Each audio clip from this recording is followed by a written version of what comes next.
스위스 여행 영상에서 많이들 궁금해하시는 부분이 바로 경비인데요. 이 경비를 얘기하려면 일정부터 말씀드려야겠죠.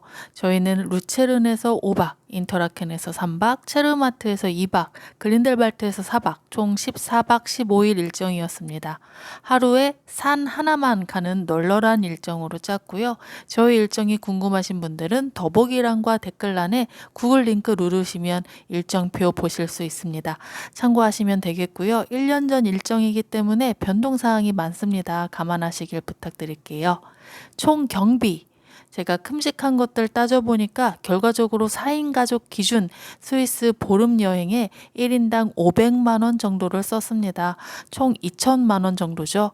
이 부분은 여행 시기, 숙박 타입, 여행 인원, 여행 취향, 또 개인 씀씀이, 환율에 따라서 완전히 달라질 수 있다는 점 미리 말씀드립니다. 저희는 2023년 6월에 갔기 때문에 여름 성수기인 7, 8월에 비해서 전반적으로 비용이 덜 들었다 할 수 있습니다. 항공과 숙박은 여행 떠나기 4개월 전인 2월 초에 모두 예약을 완료했습니다. 교통비 얼마 들었을까요? 비행기는 왕복 대한항공을 이용했고요. 당시 이코노미 일반석 기준 1인가 왕복 149만 9,600원이 들었습니다. 이코노미에서도 어느 자리를 앉냐에 따라 가격 차이가 적게는 7만 원, 많게는 20여만 원까지 벌어질 수 있음을 감안하시면 좋겠습니다. 현재 스위스로 가는 직항 항공편은 대한항공뿐만 아니라 스위스 항공도 올해 취항을 시작했기 때문에 가격 비교, 서비스 비교해 보시고 선택하시길 바랍니다. 다음으로 장기 스위스 여행에서 반드시 필요한 스위스 트래블 패스 구입입니다. 렌트카를 이용하시는 게 아니라면 필수라고 보시면 되고, 이게 있어야 기차, 버스, 트램 등 택시를 제외한 대부분의 대중교통수단을 자유롭게 이용하실 수 있고요. 관광지 입장하실 때도 무료 혹은 50% 할인 혜택이 있습니다. 그래서 여행 시작 전에 한국에서든 스위스 도착 직후든 구매를 하셔야 하고요. 저는 스위스 관광청 공식 홈페이지에서 구매했습니다. 보름 일정이었기 때문에 15일권 2등석으로 구매했습니다. 60만 원 정도가 들었고요. 당연히 1등석을 사시면 더욱 쾌적한 기차 이용을 하실 수 있습니다만 가격대는 거의 1.8배가 뛰어서 100만 원에 달합니다. 자, 항공비와 스위스 트래블 패스 구입비까지 교통비는 1인당 210만 원 정도가 들었네요. 숙박비.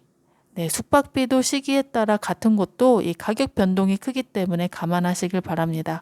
저희 가족은 무조건 주방이 있는 스튜디오, 즉 아파트 형태의 숙박업소를 예약했습니다. 그리고 기차역에서 500m 내외 지역으로 이 도보 이동이 효율적인 곳을 택했습니다. 이런 조건을 맞추다 보니까 숙박업소를 구하는 게 참 쉽지 않았는데요. 다행히 일찍 예약을 해서인지 아주 베스트까지는 아니어도 그럭저럭 머물 만한 숙소들을 찾을 수 있었습니다. 부킹닷컴과 에어비앤비를 이용해서 예약했고요.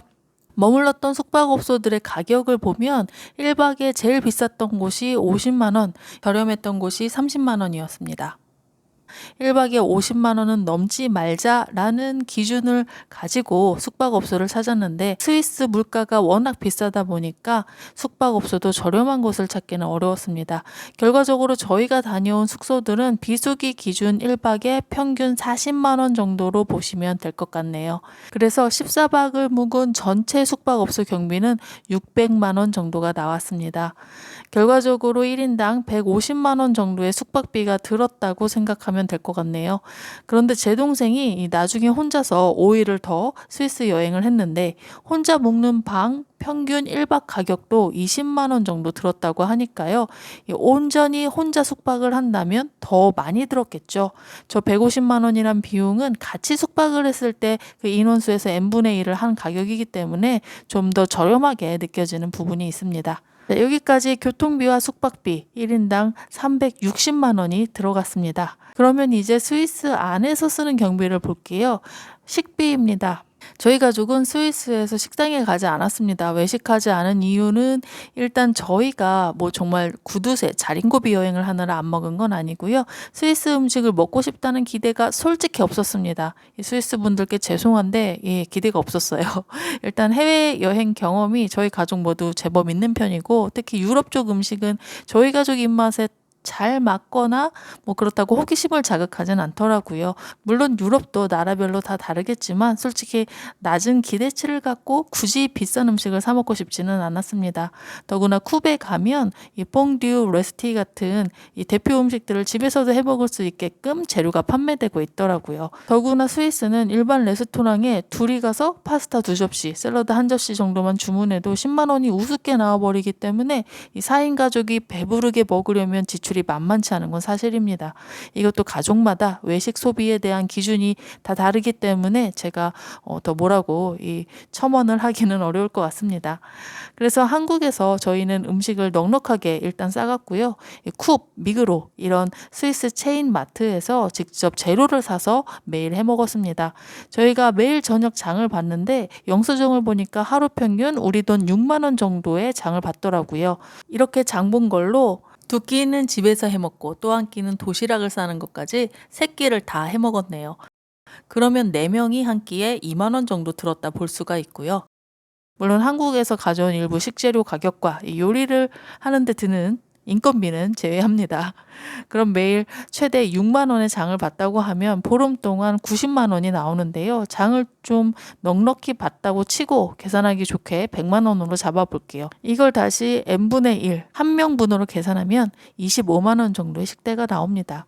이 부분은 정말 여러분이 참고만 하셨으면 좋겠는 게 만약 제가 혼자 가서 스위스 보름 여행을 했다? 이러면 아마 식비만 100만 원이 나왔을 것 같아요. 다음으로 입장료와 체험료입니다. 스위스 트래블 패스로 충당할 수 없는 입장료 체험비가 꽤 됩니다. 스위스 트래블 패스가 만능이기는 해도 다 공짜는 아니거든요.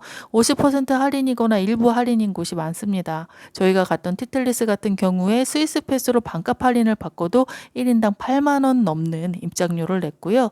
로트호른 같은 경우에도 1인당 7만 원 정도 들었고 체르마트 고르너그라트도 8만 원, 필라투스 6만 원, 외신엔 2만 원 등등 할인을 받고도 산 한 곳당 평균적으로 5만 원 이상의 입장료가 따로 발생했습니다.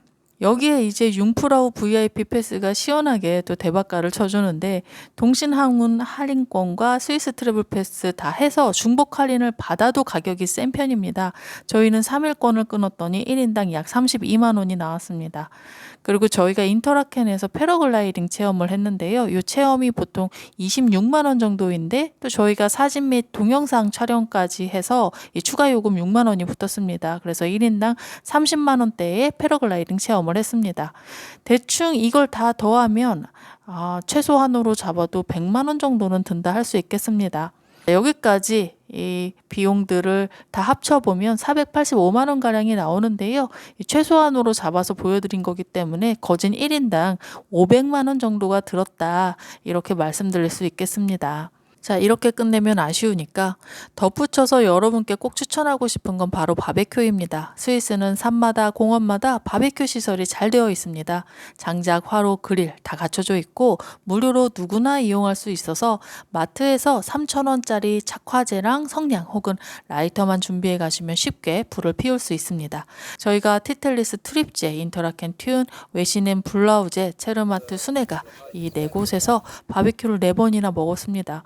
기가 막힌 풍광에서 삼겹살을 구워 먹는 즐거움. 뭐 더 말해서 무엇하겠습니까? 이 삼겹살 800g 한 근이 조금 넘는 가격이 대략 25,000원에서 3만 원 정도 하더라고요. 바베큐 쉬우니까 꼭 해 드셨으면 좋겠습니다. 그리고 도시락 싸가실 분들 밖에서 컵라면 먹으면 기막히게 맛있으니까요. 뜨거운 물 담아갈 큰 보온병 준비해 가시면 좋습니다.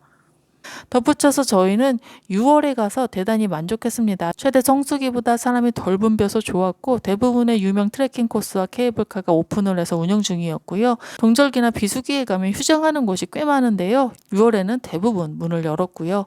곳곳에 야생화가 아름답게 피어서 꽃 구경하는 즐거움도 있었습니다. 제가 다른 계절의 스위스에 가본 적이 없어서 비교하기는 어렵지만 6월 스위스 여행 저희 가족은 매우 만족했다는 점 알려드립니다. 이렇게 스위스 최소 여행 경비와 경험자로서 팁 몇 가지를 드렸고요. 스위스 인생에 한 번쯤은 꼭 한번 가볼 만한 여행지라고 생각합니다.